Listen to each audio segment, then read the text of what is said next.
शीशे की बहू।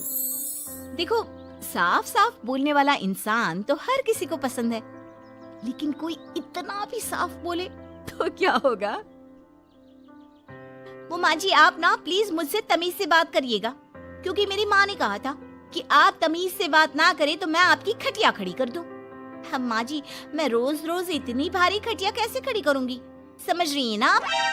अरे क्या क्या बोली जा रही है बहू, तबीयत तो ठीक है ना? हाँ माँ जी, मैं तो साफ बात करती हूँ। आप तो जानती है ना, मुझे बात को घुमाना नहीं आता।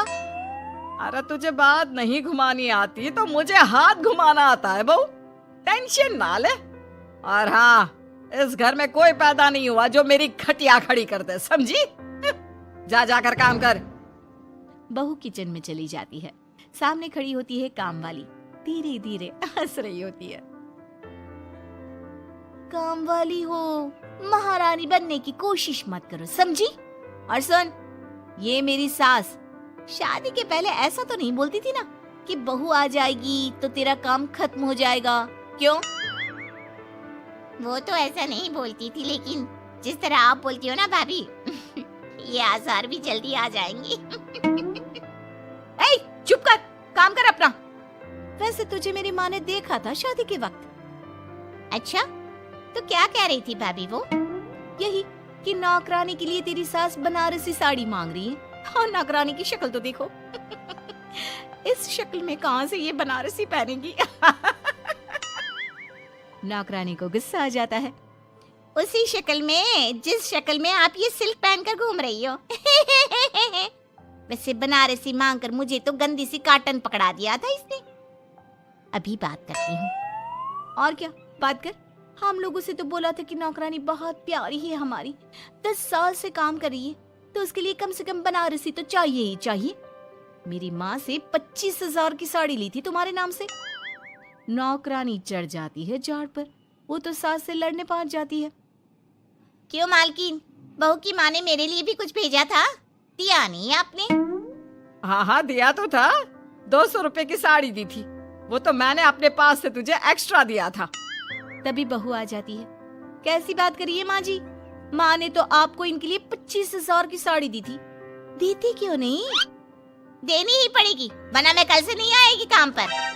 हाय रे, 25,000 की साड़ी तेरी माँ देगी, वो भी नौकरानी के लिए? अरे साड़ी से 2,000 की साड़ी बनारसी मेरे लिए लाई थी, मुझे नहीं आई पसंद, तो कहती है या तो पहन लो या नौकरानी को दे दो। अब जैसी थी रख ली। नौकरानी के लिए तो 200 की साड़ी दी थी तेरी अम्मा ने। देख, मेरे पास तो वीडियो भी है देते हुए। ये बोलकर सास नौकरानी को मोबाइल में वीडियो दिखा देती है। हाय रे भाभी, शर्म कर लो शर्म। कैसा गेम खेल गई तुम तो। बाहर से तो बड़ी सीधी दिखती हो मालकिन। अब मुझे जो मेरी माँ ने बोला था मैंने बता दिया। वैसे भी ना मुझे बात को घुमाने की आदत तो है नहीं। बहू साफ बोलती थी, उसे जो उसकी माँ बोलती बता देती। लेकिन अब घर में क्या होने वाला है वो भी देखते हैं। कितनी सुंदर हो तुम सांवली। पता नहीं तुम्हारी माँ ने तुम्हारा नाम सांवली क्यों रखा। वो क्या था ना, जब मैं पैदा हुई थी तो रंग थोड़ा दबा था, लेकिन बाद में खिल गया। वैसे तुम्हारे घर में सबका रंग काला सा क्यों है? वो मेरी माँ काली थी, पापा तो गोरे थे, लेकिन सब माँ पर चले गए इसलिए। लेकिन फिर भी फीचर शार्प है हम लोगों के। हाँ हाँ, क्यों नहीं, वो तो है सांवली सलोनी। अगले रोज बहू काम कर रही थी कि सास, वो मिश्रा की बहू कितनी चमकती है, पता नहीं क्या लगाती है। माँ जी क्या करना है चमक कर, आप लोग तो ऐसे ही अच्छे लगते हैं, काले काले। काले काले से क्या मतलब है बहू? अरे बस रंग हल्का सा दबा है। हाँ माँ जी, मैं वो नहीं कह रही हूँ। वैसे पापा जी का तो वो भी नहीं है, गोरे हैं पापा जी। ये भी कह रहे थे कि आपके कारण ही वो काले हैं, क्योंकि आप काली हैं ना। तो मैंने कहा कि क्या कहा इसने मेरे कारण? अरे जिस माँ ने 9 महीने कोख में रखा, पाला पोसा, उसे पल भर में ब्लेम कर दिया। वाह रे मेरे बेटे, मेरी परवरिश में ही कमी होगी कि मेरा ही बेटा माँ को काला बोल रहा है। क्या है माँ जी, जबरदस्ती इनको कोस रही हैं? एक तो मैंने आपको बता दिया कि ये क्या बोल रहे थे। हाँ हाँ बहू, तू तो शीशे की तरह साफ है, इसमें दो राय नहीं। लेकिन तेरे साफ बोलने से कई बार लोगों के दिल टूट जाते हैं। तो वही बोला कर जिससे लोगों का मन खराब ना हो। वैसे अगर मेरे बेटे ने मुझे काला बोला भी तो मैं जानती हूँ कि वो किसी और संदर्भ में बोल रहा होगा। मैं भी ना कभी कभी कैसे बच्चों जैसी बात करती हूँ। सास काम पर लग जाती है और बहू भी। एक रोज चल बहू जरा मंदिर होकर आते हैं। मंदिर में सब पूछते हैं बहू कैसी है, बहू कैसी है। मैंने कहा खुद ही मिल लेना, ले आती हूँ उसे। सास बहू मंदिर जाते हैं, जहाँ सास की टोली बहू का स्वागत करती है, उसे आशीर्वाद देती है और फिर बहू कैसा लग रहा है ससुराल में? घर में एडजस्ट हो गई? अच्छा तो खैर नहीं लग रहा है, लेकिन क्या करे, रहना तो होगा ही ना, शादी जो की है। वैसे माँ जी का व्यवहार अच्छा है, लेकिन अरे बहू, तूने मुझे बताया नहीं कि तेरा मन नहीं लगता। और सास का व्यवहार अच्छा है तो क्या पति मारता है? अरे नहीं नहीं नहीं नहीं, वो क्या है ना, मेरा गांव का घर बड़ा, बड़े आंगन, खुली रसोई, कमरे। यहाँ शहर में तो लगता है किसी ने टांग दिया है घोंसले में। इसलिए नहीं लगता मन। औरतें बहू की बात पर हंसने लगती है। बड़ी ही सीधी बहू है तेरी, मन की सारी बात करती है किसी के भी सामने। सास बहू घर आ जाती है। मेरा मन करता है कि हम भी ये शहर से थोड़ा दूर रहने क्यों ना जाए, जिससे हम भी बड़े मकान में रह सके। पर माँ जी, फिर इनका ऑफिस दूर हो जाएगा।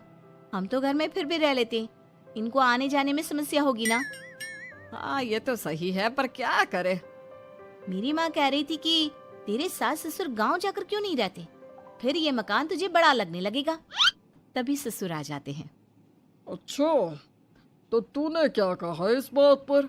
मैंने कहा कि फिर मैं क्या करूंगी घर में अकेले रहकर, फिर तो मेरा मन भी नहीं लगेगा। चलो कुछ तो अच्छी बात है तेरे में। मैं क्या कह रहा था, क्यों ना हम सच्ची गांव चले कुछ दिनों के लिए, कुछ काम भी है गांव में। सास ससुर गांव चले जाते हैं। बहू घर में अकेली थी कि तभी बहू की माँ आ जाती है। हाय रे, कितना प्यारा सजा है तेरा घर। वैसे बुढ़ा बुढ़ी कब आ रहे हैं? माँ, मेरी सास अभी बूढ़ी नहीं हुई है, और बुरा मत माना, तू ज्यादा बड़ी लगती है उनसे। चुप कर, माँ हूँ मैं तेरी और सास की गुण गा रही है। वैसे बेटी, शहर में रहने का शौक बहुत है मुझे, काश मैं भी रह पाती शहर। हाँ तो आ जाना माँ, भाई को बोल यही नौकरी करे, पिताजी भी कोई काम शहर में कर लेंगे, और तू भी देख लेना कोई काम। क्योंकि माँ, जितना आराम गांव में है ना, शहर में नहीं है। यहाँ तो हर चीज खरीद कर ही खानी पड़ती है, ना कोई खेत ना कोई खलिहान। तेरे सास ससुर परमानेंट गांव चले जाए तो मैं यहाँ तेरे पास रह लूं, रोज घूमूं फिरूं, शॉपिंग करूं, शहरी मेम बनकर रहूं। वैसे तू क्या ये साड़ी सूट में रहती है? अरे तू भी शर्ट पैंट पहना कर। तुम कहती हो तो मैं कल ही लेकर आती हूँ। शॉपिंग करने चलेंगे ना। बेटी शहरी कपड़े लेकर आती है और पहन लेती है। अरे ये क्या पहना है, तुम तो साड़ी सूट में ही अच्छी लगती हो। अरे दामाद जी, हमने बेटी शहर में भी आई है, यही सब पहनाना था। तो वो कल्लू का बेटा जो गांव में था, वो ठीक नहीं था क्या? उससे ना करवा देती शादी? माँ, कल्लू का बेटा तो गूंगा था ना, उससे कैसे कर लेती शादी? और उसे तो मैं भाई मानती हूँ, कुछ भी मत बोला करो माँ। माँ सर पर हाथ रख लेती है। अच्छा बेटी, मैं तो चली, तेरी सास कभी भी आ सकती है। तो माँ से मिलकर जाइएगा ना। अरे नहीं नहीं, वो क्या है ना, बंधन में रहना पसंद नहीं है हमको। समधन जी की जबान तेज है थोड़ी। बुरा मत मानना, चलते हैं हम। माँ तो चली जाती है, लेकिन पीछे से बेटी को पहना कर जाती है वेस्टर्न कपड़े, और माँ के जाने के बाद एंट्री हो जाती है सास ससुर की। बहू खड़ी होती है पैंट शर्ट में। बहू ये क्या पहना है? बहू, इस घर में ये सब नहीं चलेगा। यही सब वाली लड़की लानी होती तो हम शहर की ना ले आते। माँ जी, मेरी माँ ने कहा है कि उन्होंने मेरी शादी शहर में इसलिए नहीं की कि मैं साड़ी और सूट पहनूं। तेरी माँ आई थी क्या? हाँ, वो आप लोग गए थे ना, तो आ गई शहर घूमने। तो फिर चली क्यों गई? क्योंकि माँ जी की जुबान तेज है ना। अरे क्या बोली जा रही हो? क्यों? अबे यही तो बोला था माँ ने, तुमने नहीं सुना था क्या? देख बेटा, ऐसी बात नहीं करते। खैर जा कपड़े बदल ले। नहीं, अगर बहू तुझे ठीक लग रहा है तो बेटा पहन ही रहे। पर मुझे ये टाइट कपड़े अच्छे नहीं लगते। वो क्या है ना, साड़ी में फ्री रहती हूँ, लेकिन क्योंकि माँ ने कहा तो। अरे कोई बात नहीं बहू, मैं भी तो माँ ही हूँ ना। मैं भी कह रही हूँ कि जैसा ठीक लगे वैसा कर ले।